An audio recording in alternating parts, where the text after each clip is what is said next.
O campamento de verán da movida urbana de Portodosón volve a ser un ano máis éxito de participación con preto de 300 nenos de idades comprendidas entre os 3 e os 12 anos.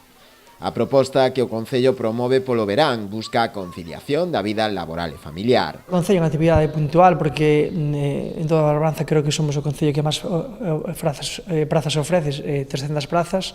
Este ano, ainda queda algunha praza disponible, pero, para nós é outro éxito, outro ano máis, casi cerrar prazas. Como en edicións anteriores, 3 son os espazos habilitados para o desenvolvemento da actividade: o Polideportivo Santa Irene en Portodosón, o Pabillón de Xuño e a Escola de Portosín. Fai un ano decidimos trasladar a movida urbana aos 3 puntos que digamos punteiros do Concello, como é Xuño, Portodosón e Portosín.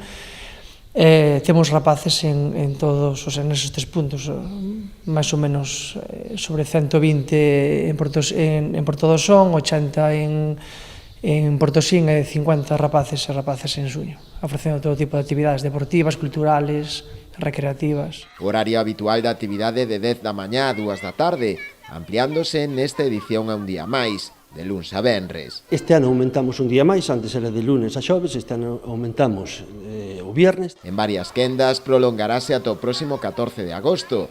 O servizo complementase antes e despois do campamento coa ludoteca infantil. Nos ofrecemos servizo de ludoteca infantil para nenos e nenas empadronados no Concello, sobre todo para papás e mamás que nese momento que estén traballando os dous, as 2 semanas antes do comezo a movida urbana que xa ofrecemos, e ora, unha vez que remate a movida urbana, a partir do 14 de agosto, volveremos a ter o servizo de ludoteca para aqueles papás e mamás que o necesiten para que os seus fillos, podan disfrutar do verán. A diario, o programa inclúe numerosas actividades que van dende xogos de dinámicas de grupo, con saídas e múltiples obradoiros vinculados na súa maioría ás señas de identidade do municipio, como son a natureza e o medio ambiente. Un servicio moi valorado pola xente, non só polos do Portosón, sino incluso que nos visitan, porque ademais as actividades que dan son super variadas e salen á rúa, van á playa, fan senderismo, fan actividades e a verdad que están os nenos encantados e tamén están os pais encantados.